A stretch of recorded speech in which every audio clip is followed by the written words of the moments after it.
everyone, it's Alex here, and well, Happy New Year's. Lunar New Year, Spring Festival, Chinese New Year's, the year of the tiger. That's right. You guys are getting the point, right? It's a massive holiday, and in fact, the world's largest migration on the planet. A lot of Chinese people go home to visit their friends, visit their families.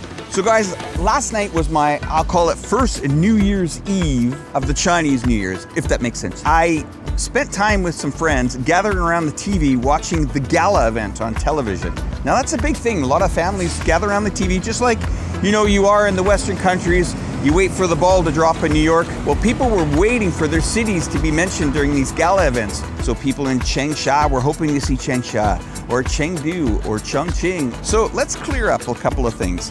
Why is Chinese New Year's also called Spring Festival? Well, it symbolizes family unity and honors the past and present generations, starts from the beginning of spring. We got that, yes. Or the Lunar New Year is the grandest festival in China with a 7-day long holiday. During this period is dominated by iconic red lanterns, loud fireworks, massive bouquets, and parades.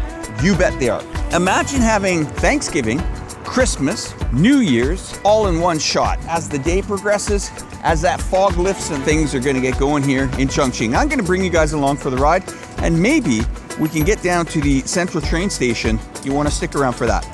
Okay, we're gonna go onto the mask here because I'm getting into the city center here. Liberation Monument is basically the center of Chongqing, where people come to spend time with families and friends.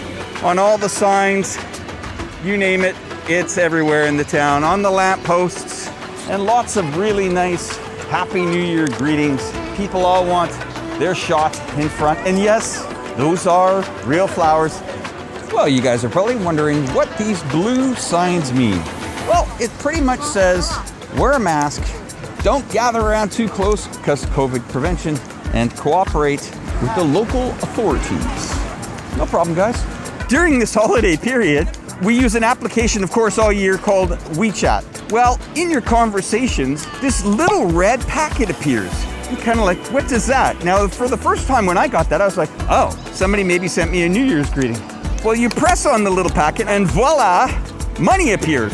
Oh God, I gotta love it. It's hilarious. Interesting numbers like 888 could mean prosperity or good luck or things like that. You know, as a friendly gesture, we'll send one another.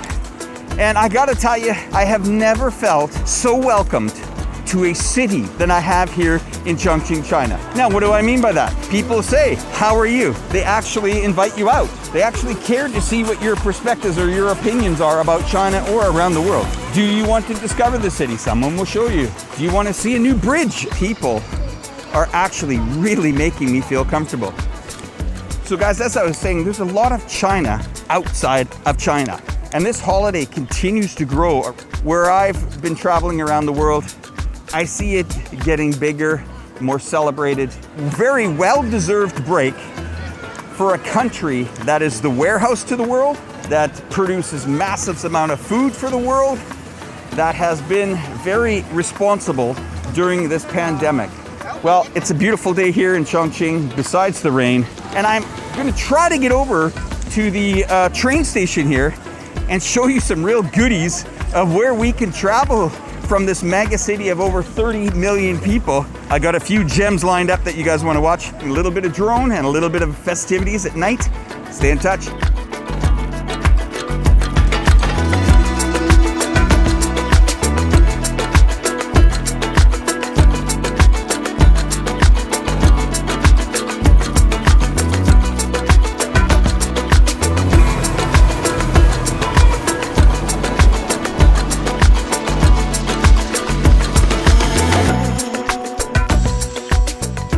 What brings me here? Chongqing's railway station. If you're an international audience, this is China's largest and the world's largest migration. Pretty much the whole country goes on holidays. I'm gonna give some statistics to you guys that are gonna blow your mind here on how incredible a train station like this in one of China's largest cities, this is Chongqing, how does one of the biggest cities in China get all its people home? Maybe we take an airplane, maybe we take the cars. Wow, this is one of the largest rail grids in the world. Pay attention because we're going to be rolling through some cities you probably haven't heard of, but they're definitely bigger than the size of Los Angeles, New York, Paris, London, Madrid, you name it. Here we go. If I want to take a 1 hour and 18-minute train ride, I'm going to roll into Chengdu. Population, 20.8 million. Wow. Chengdu, home of the Panta. Hello, everybody in Chengdu there. Another province, Shaanxi province, to that wonderful, beautiful city of Xi'an. That's going to take me 5 hours, 13 million people. And you want to know the price to go there?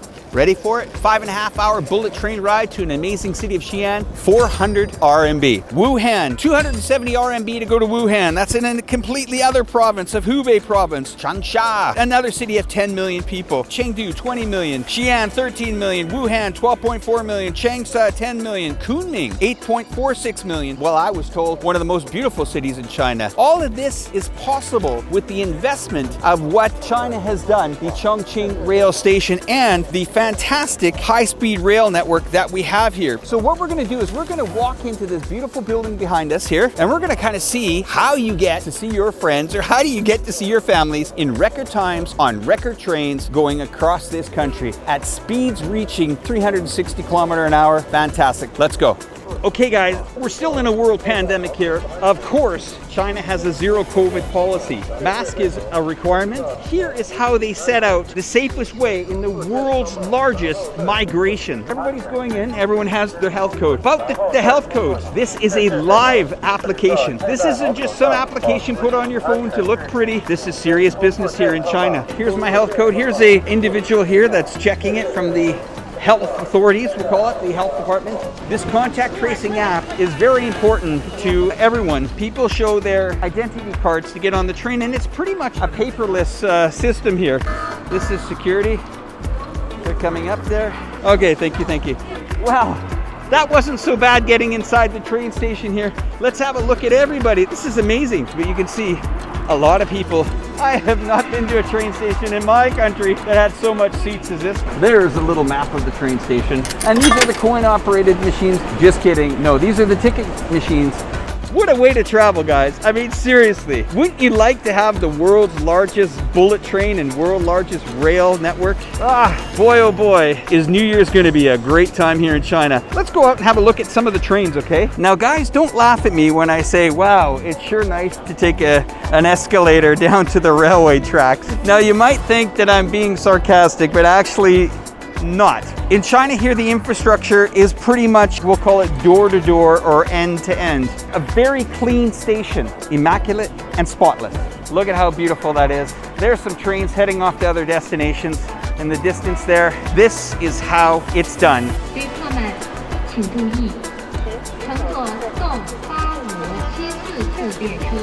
Well, that's it from me here in beautiful Chongqing, the fantastic train station. We're gonna fly around China for sights and sounds of the beautiful New Year's. Enjoy the view, everyone.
you enjoyed our video today, please comment below, please subscribe, and share throughout all social media.